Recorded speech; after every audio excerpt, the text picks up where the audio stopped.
প্রিয় শ্রোতা, আপনারা যাহা বলিব সত্য বলিবর একটি বিশেষ অংশ এই মুহূর্তে দেখতে যাবেন এখানে, এবং যে এখানে কনফেস করছে তাকে দেখবেন এই ভিডিওতে, এবং এই ভিডিওটা আমরা ফেসবুকে পোস্ট করছি।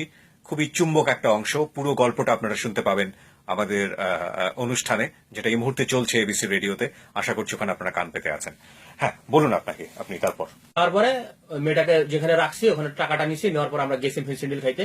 ইজি বাইক আলাটার উপরে ইজি বাইকের মধ্যে মেয়েটা বসে আছে, আর ইজি বাইক আলাটা সহ আমরা 3 বন্ধু গেছি, যা 3 জনে 3টা ফেন্সিডিল নিয়ে খাইলাম। খাওয়ার পরে বলতেছে কি যে দোস্ত, জয় বলতেছে যে তুই ইজি বাইক আলাটা বলতে তুই গাড়িতে যা বস, আমরা আসতেছি। ঠিক আছে। পরে চলে গেল। তারপরে আমাকে বলতে সোহেল শুন, ওকে এইভাবে ছাড়িয়ে দেওয়ার দরকার নেই। ওকে হলো কোনো জায়গায় একটা কোথাও নিয়ে যাওয়ার পর দেখ গলা চেয়ে যেগুলো খুলে দেওয়া আমাকে, তাতে মেয়েটা তোকে সন্দেহ করবে। বেটা কত বুদ্ধি আছে নিয়ে যাওয়ার, ঠিক আছে তুই চল। তখনও বুঝতে পারছে যে ওর আগে প্ল্যান করে রাখছে কি কি করবে। ঠিক আছে, ঠিক আছে চল। যদি ওগুলো আমি তখন বললাম কি, তাহলে যদি ইয়া আছে কথা আছে কি, আমাকে টাকা দিচ্ছে তোকে কত, 25,000। আমার 3টা ফেন্সি দিলে 1,000 টাকা খরচা, টাকা আছে 24,000। এখানে 12,000 আমার, 12,000 তোর। এক আর 2 সোনা যা বেচে যা পাবো তার হলো অর্ধেক তোর, অর্ধেক আমার। ঠিক আছে, 1 টাকা কম বেশি হবে না। না 1 টাকা কম বেশি হবে না মানে বেটা ইয়া সবকিছু আমার প্ল্যান, আমি 2,000 টাকা বেশি নিবো।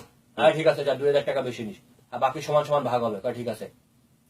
পরে হলো ওই মেয়েটার কাছে আবার আসলাম আমরা, চলো এখন তোমাকে আমার বাসায় নিয়ে যাবো। ঠিক আছে, আমার মাকে তুমি ভালো মতো বুঝা টুঝা বলিও যে দেখেন আমরা অনেকদিন ধরে প্রেম করতেছি, ঠিক আছে, যা করার ভুল করছে, আমি আপনার মেয়ের মতো। আমার বাপ এই এখন মাইনে না নিলে 2-3 মাস পর ঠিকই মাইনে নিবে। আমি আমার বাপ আমাকে অনেক ভালোবাসে।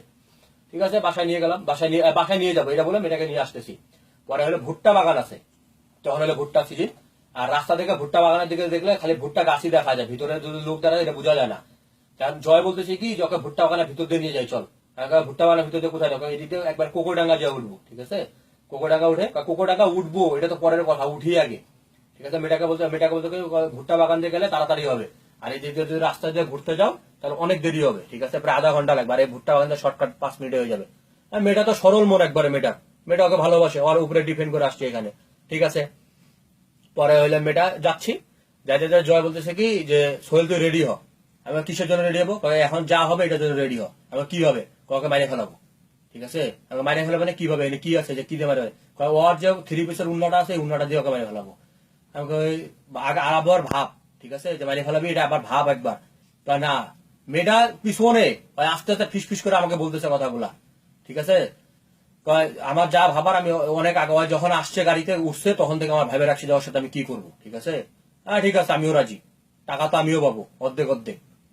ঠিক আছে, জয় বলতে কি দাঁড়াও 1 মিনিট আমি পেশাব করবো।